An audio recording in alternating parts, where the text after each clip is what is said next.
자, 1부는 비상선언의 문제점 중 철저하게 지켜진 고증에 대해서 다뤘습니다. 고증을 망쳐서 이야기라도 살렸으면 놀랍게도 초중반부가 괜찮아요. 임시완 배우의 미친 연기력 덕분에 존재만으로도 불안감을 끌어올리면서 영화가 시작된 것도 좋았고요. 바이러스의 정체가 빠르게 드러나며 증상들을 직관적으로 보여주고 승객들이 공포감에 휩싸이는 모습까지 마치 내가 앉은 극장석이 승객석이 된 것 마냥 재난 속으로 속도감 있게 빨려 들어갔습니다. 범행 동기가 뚜렷하게 드러나지 않는다는 점도 캐릭터와 맞물려서 상당히 좋았는데 인물 자체에 응축된 재난이 예측 불가능한 순간에 예측 불가능한 장소에서 터졌다는 것이 재난에 걸맞는 느낌이었어요. 우리 태풍, 홍수, 가뭄 이런 재난들이 동기를 갖고 있진 않잖아. 사적인 감정과 복수심을 갖고 태풍이 건물을 다 부셨다 이렇진 않잖아요. 빌런은 사실상 재난에 포석을 깔기 위한 장치 정도였기 때문에 갑자기 사연을 늘어놓으면서 이상한 메시지를 던지는 것보다 현실적으로 다가왔고 예측할 수 없는 공포스러운 상황을 만들어내는 데 훌륭한 역할을 했습니다. 더군다나 어디로 탈출할 수도 없는 밀폐된 공간이기 때문에 기내에 바이러스가 퍼져 사람들이 죽어나갈 때는 사람들끼리 네가 죽니 내가 사니 무의미한 갈등도 생기고 밑에서는 막 구하려고 하는 전형적인 재난물의 그것이고요. 실험실 쥐를 바라보듯 즐거워하는 빌런의 모습도 상당히 인상적이었습니다. 근데 여기서 문제는 영화 초중반부를 이끌어가던 빌런이 죽음과 동시에 이 씨벌껏 밀린 숙제를 끝내듯이 항공재난 스릴러를 갑작스럽게 끝내버린다는 겁니다. 그럼 남은 1시간 남짓한 시간 동안은 뭘 보여줄 것인가? 자, 이제 밀린 숙제 끝났으니까 하고 싶은 거 해야죠. 하고 싶은 말들을 넣어야죠. 일본은 아무튼 나쁜 놈들이야.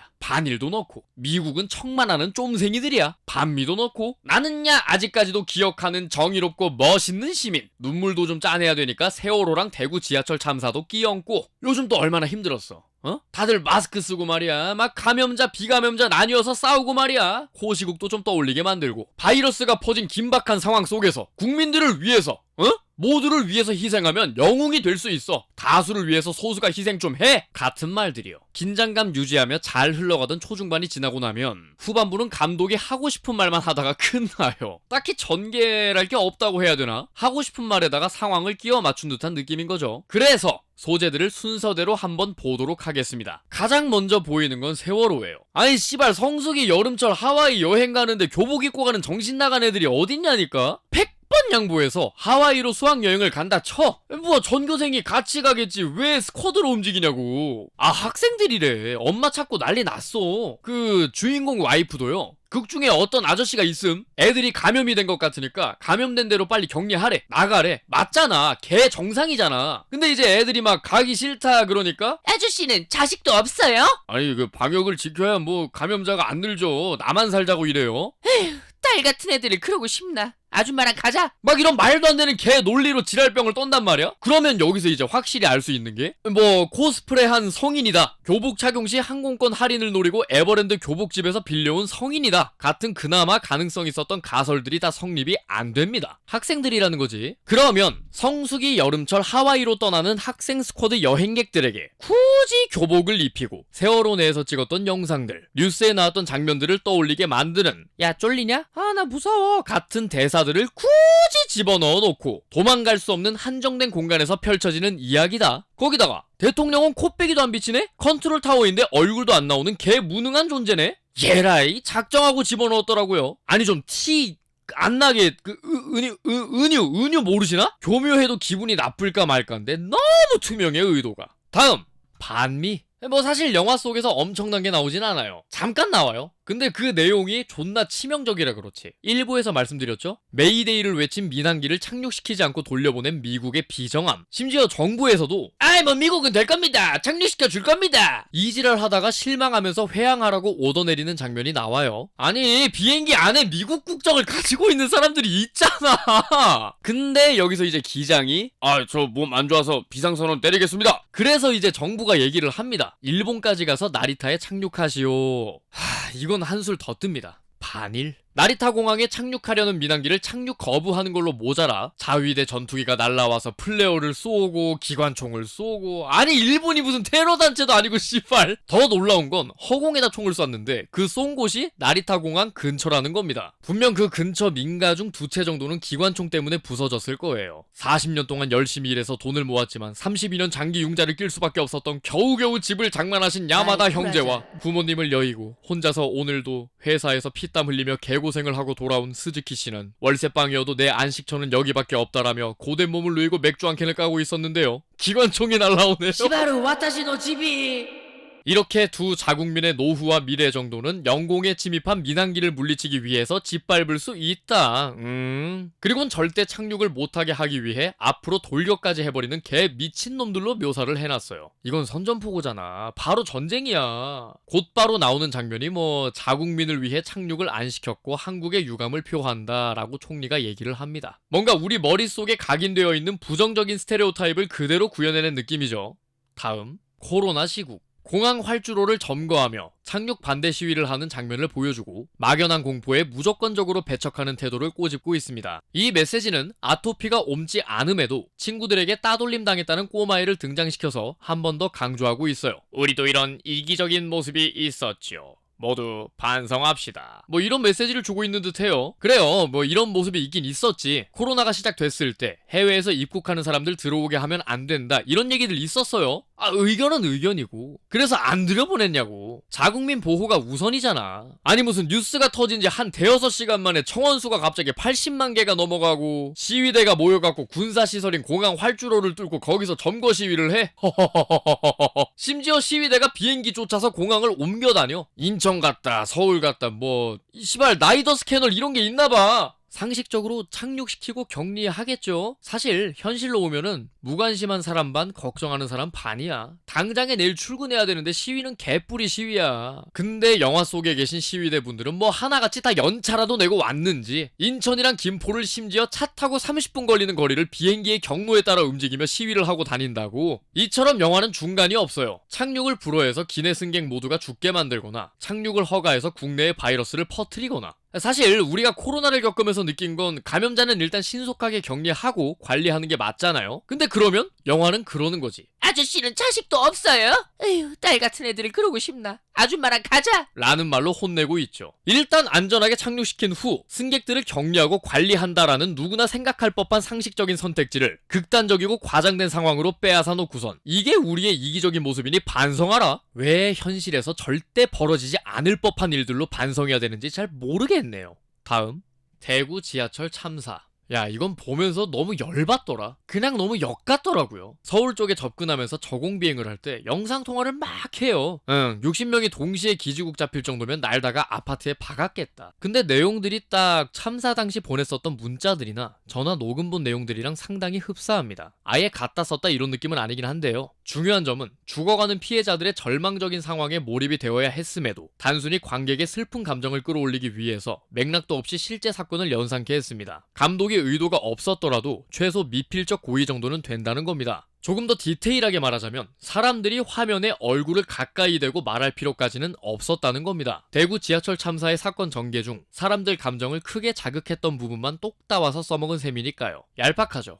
물론 어떤 사건이든지 성역화가 되면 안 됩니다. 계속해서 기억하고 추모하고 싶은 사람이 있는 만큼 잊고 털어내고 싶은 사람이 존재할 테고 해당 사건에 대한 이야기 정도는 자유롭게 할 수 있어야 되니까요. 하지만 그렇다고 희화화가 돼선 안 됩니다. 비상선언의 방향성은 상업영화에 가깝고 하고 싶은 말은 들쭉날쭉합니다. 재난 스릴러를 찍다가 갑자기 코로나 방역에서의 희생을 신성하고 숭고한 것으로 묘사하다가 참사 희생자들의 마지막 순간이 연상되는 모습을 그리고 있으니 코미디가 따로 없죠. 이게 희화화가 아니면 뭘까요? 솔직히 감독 본인의 가족이 대구 지하철 참사의 희생자였다면 영상통화 장면을 이대로 연출했을까요? 본인 딸, 아들이 그렇게 희생되었다면 영화에다가 대충 아무나 데려와서 교복 입혀놓고 우는 연기를 시켰을까요? 저는 지금 소위 말하는 네 가족충의 잣대로 비판하고 있는 것이 아닙니다. 말씀드렸듯 사건의 성역화를 시켜 안타까움 이상의 감정을 느끼지 않으면 사상검증과 인신공격을 행하고자 하는 것이 아닙니다. 이 소재로 돈과 관객수를 땡기고 싶었으면 적어도 확실하게는 다루라는 이야기입니다. 사건에 대한 자유로운 얘기들이 오가돼 본질이 추모라는 점을 잊게만 하지 말라는 겁니다. 지금 이 영화는 심파가 역 같냐 안 역 같냐의 논의만 오가고 있잖아요. 저는 재난영화에서 어느 정도 심판은 있을 수 있다고 생각합니다만 이렇게 관객 감정을 자연스럽게 못 끌어올릴 것 같으니 대충 실제 사건 끌어와서 슬픈 분위기를 쥐어짜는 게 역한 거거든요. 진짜 뭘 의도한 건가요 대체? 다음, 다수를 위해 소수가 희생하자. 이병헌 딸내미가 아토피 때문에 친구들한테 옮을까봐 그리고 괴롭힘도 당하고 해서 남한테 피해주는 걸 극도로 싫어하는 설정이거든요. 아니 아토피 안 옮는다고 골백 번은 얘기했는데 귓등으로도 쳐 안 들은 딸내미가 문제 아니야 이 정도면? 아빠, 밑에 있는 사람들도 병 없잖아. 그냥 우리가 위에서 다 같이 뒤지장. 사람들 불쌍해. 그래, 우린 내려가지 않겠어요. 그것이 정의니까. 사실 승객들은 죽음을 받아들이는 것 이외에는 어떠한 선택지도 없는 상황 속에서 착륙을 포기하고 택한 결정인 걸로 의도한 것 같긴 합니다. 그럼 여기서 드는 감정은 처절함, 공허함이어야 될 텐데 살기 위한 몸부림에서 죽음을 받아들이기까지의 과정을 얼렁뚱땅 흘려버리니 존나 웅장한 부금 나오면서 막 숭고한 순교자들의 희생처럼 묘사되는 장면이 개뜬금없이 다가온다는 거죠. 플러스 저 엿같은 대사까지 애 입을 빌려서 말하고 있는 거야. 그래서 뭐 안 내려간대. 엄청난 결정을 했대. 그러고 러닝타임 5분도 채 지나지 않아? 치료제가 효과가 있어요. 내려오세요. 아 진짜요? 냉. 이러고 마을 가서 생존자들끼리 김치전 부쳐 먹고 있어 뒤질라고. 그렇다고 해도 이 영화가 공리주의, 전체주의를 찬양하는 영화다까지는 아닌 것 같긴 해요. 어떤 곳에도 착륙할 수 없는 상황을 설정해뒀다는 점에서 승객들에겐 죽음 외에는 선택지가 없는 상황이었으니까요. 일단 비행시간만 해도 거의 20시간 가까이 날았죠. 사람들은 막 피토하고 눈 터져 죽고 있죠. 일본 비행기가 총 쏘고 폭탄 쏘고. 그래서 돌아간 한국에서마저도 자신들을 바이러스 취급하면서 거부하니까 절망적인 상황도 맞고요. 이걸 받아들여야 하나 말아야 하나의 단계에서 겨우 납득하고 그래, 그래도 여기서 죽으면 가족들은 안전하겠지. 이걸 관객들이 따라가야 되는데 중간에 애가 등장해서 개소리나 해대고 아저씨가 하는 행동이 분명 맞는데 악역으로 만들고 그러다가 갑자기 질질 짜라고 참사들 귀퉁이만 똑똑 떼와서 개 짜치게 보여주고 있어요. 근데 여기다가 활용정점으로 승객들이 마치 본인들이 다수를 위해 희생한다는 듯한 연출과 대사가 개 뜬금없이 튀어나오니까 맞잖아. 의도가 뭔가 존내 투명한 것처럼 보이거든. 오해하기 딱 좋은 병신 연출이잖아요. 결과적으로 이도저도 아닌 연출이라는 거예요. 가족과 국민들을 위해 우리는 착륙하고 싶지 않습니다 라는 말이 나올 수 있는 상황은 지상에서 착륙하라고 하더라도 행여나 국민들에게 피해가 갈까봐 이를 거부하는 결심 같은 거잖아요. 만약에 진짜 이랬으면 공리주의, 전체주의 찬양 영화가 됐겠지만 아이 뭐 이왕 영화에다가 이데올로기를 집어넣을 거였다면 중국 주선율 영화처럼 반수치사량 가까이 넣든가? 아싸리 바이러스 퍼지는 거 처음 발견한 승무원이 승객들을 위해서 바로 주워서 처먹었어야 돼. 먹는 순간 바로 승객들 다 일어나서 대한민국 만만세 진도아리랑 존나 부르고 크레딧 올라갈 때 대충 추모비 보여주면 야씨 이게 이데올로기 주입이지. 넣을 의도가 없었으면 오해가 없게 연출을 하든가 아니면 이게 문제가 되는 생각이라는 걸 못하니까 은연중에 묻어나온 거겠죠. 우리 다수의 관객들을 위해서 소수의 비상선원이 희생하는 건 어떨까요? 희생 되게 좋아하시던데. 저는 편의대로 짜놓은 설정들도 참 마음에 안 들었고 고증들, 특히나 비상선언에 대한 고증이 지켜지지 않아 막연한 불안감을 제공했다는 점도 심지어 티웨이 항공의 자문을 받았고 그걸 언플용으로 사용했다는 것도 참 생각 없이 영화를 만들었구나 싶었지만 무엇보다도 역하고 거부감이 들었던 부분은 세월호와 대구 지하철 참사라는 별개의 사건들을 하나로 묶은 다음 항공기에 투영시켰다는 점입니다. 이걸 위해서 자문과 고증을 다 쌩깠다는 거잖아요. 그리고 그 뒤에다가 공리주의적 희생으로 보일 법한 장면을 생각 없이 붙여놨고요. 이걸 지금 역바이럴 타령하면서 억가당했다고 억울하다고 호소했던 게 그냥 웃음밖에 안 나와요. 아무도 내 이야기와 의도에 공감하지 못할 땐 듣는 사람의 수준이 낮아서 나의 의도를 파악하지 못하는 게 아니라 말하는 사람이 되도 않는 개소리를 해서 외면하는 겁니다. 영화 흥행의 실패와 쏟아지는 혹평의 원인을 외부에서 찾으면서 남 탓할 대상을 물색할 게 아니라 영화를 한 번 더 보면 알 수 있지 않을까요? 지금까지 김채호의 필름 찍기에 김채호였습니다. 다음 영상으로 뵙죠.